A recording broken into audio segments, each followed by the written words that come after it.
శ్రీశైలంలో దాగి ఉన్న ఈ అద్భుత రహస్య ప్రదేశం గురించి మీకు తెలుసా? ఇక్కడ 5 పవిత్ర జలధారలు ప్రవహిస్తాయి.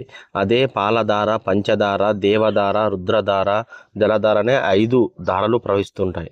నమస్కారం ఫ్రెండ్స్, ఈరోజు మనం శ్రీశైల మహాక్షేత్రానికి దగ్గరలో ఉన్న ఎంతో పవిత్రమైన ప్రకృతి అందాలతో నిండిన పాలధార, పంచదార ప్రాంతానికి వచ్చాము. చుట్టూ ఎత్తైన కొండలు, పచ్చని చెట్లు, చల్లని గాలి. ఇక్కడ అడుగు పెట్టగానే మనసుకు ఒక ప్రశాంతత కలుగుతుంది. శ్రీశైలం వచ్చిన ప్రతి ఒక్కరూ తప్పకుండా చూడవలసిన ప్రదేశం ఇది. పాలధార విశేషం. ముందుగా పాలధార గురించి తెలుసుకుందాం. ఇక్కడ ప్రవహించే జలధార పాలలాగా తెల్లగా మృదువుగా కనిపిస్తుంది. అందుకే దీనికి పాలధార అంటారు. అలాగే ఆ పరమశివుని నేత్రం నుంచి వచ్చిన ధారగా కూడా పిలుస్తూ ఉంటారు. ఈ పవిత్ర నీటిని భక్తులు తలపై చల్లుకొని ఆశీర్వాదం తీసుకొని భావిస్తారు. చల్లని నీరు ముఖానికి తగిలితే ఎంతో ఆనందంగా ఉంటుంది. ఇది ప్రకృతి ఇచ్చిన వరం అని మనం ఖచ్చితంగా నమ్మాలి.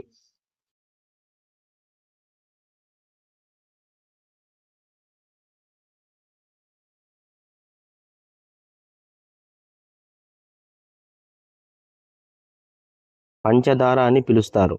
ఈ 5 ధారలకు పురాణాల్లో ప్రత్యేక ప్రాధాన్యం ఉందని చెబుతూ ఉంటారు. నీరు రాళ్లపై నుంచి జారుతూ వచ్చే శబ్దం వినగానే మనసు హాయిగా మారుతుంది. చూడటానికి చాలా అద్భుతంగా ఉంటుంది. ఇక్కడికి ఎంతోమంది మహాపురుషులు, శంకరాచార్యుల వారు, శంకర భగవత్పాదుల వారు ఎంతోమంది ఇక్కడికి వచ్చి ఇక్కడ తపస్సు చేశారని కూడా చాలామంది అంటారు. ఈ ప్రదేశానికి గొప్ప ఆధ్యాత్మిక చరిత్ర కూడా ఉంది. జగద్గురు ఆది శంకరాచార్యులు శ్రీశైల యాత్రలో ఇక్కడ తపస్సు చేసి వారని విశ్వాసం ఉంది. ఇక్కడ ప్రశాంతత వాతావరణంలో ధ్యానం చేసి ఇక్కడే సౌందర్య లహరి ఆ అమ్మవారిపై ఆయన రచించారు. దైవానుభూతి పొందుతారు ఖచ్చితంగా. సౌందర్య లహరి వంటి మహాకృతి ఇక్కడే రచించారనే నమ్మకం కూడా ఉంది. అందుకే ఈ ప్రాంతాన్ని తపోభూమిగా భావిస్తారు. ఇక్కడికి వచ్చిన భక్తులు చాలా అశ్రద్ధతో ఇక్కడికి చెప్పులు వేసుకొని వస్తూ ఉంటారు. ఇది చాలా తప్పు అండి.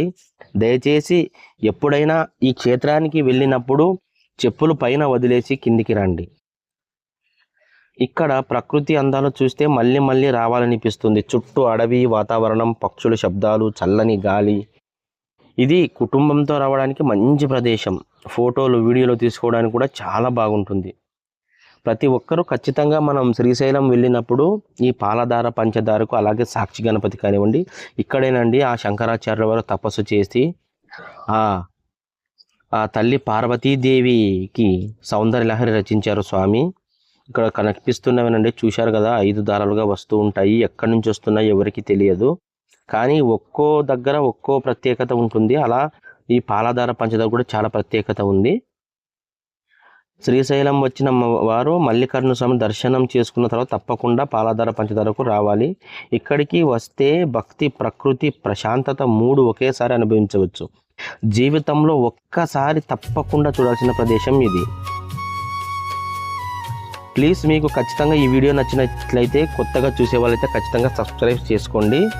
ఇలాంటి వీడియోలో ఇలాంటి దైవ టెంపుల్స్ కానివ్వండి, ఇలా విహారయాత్రలు కానివ్వండి, మీకు ఎన్నో చూపిస్తాము.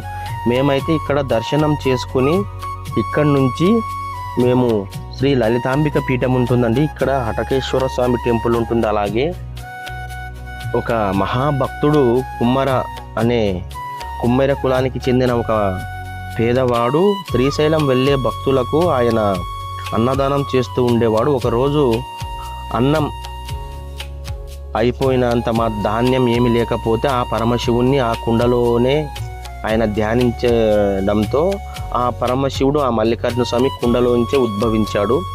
అంతేకాదండి, ఇక్కడ వెలసిన ఆ హటకేశ్వర స్వామి కూడా బంగారు రూపంలోనే ఉంటాడు.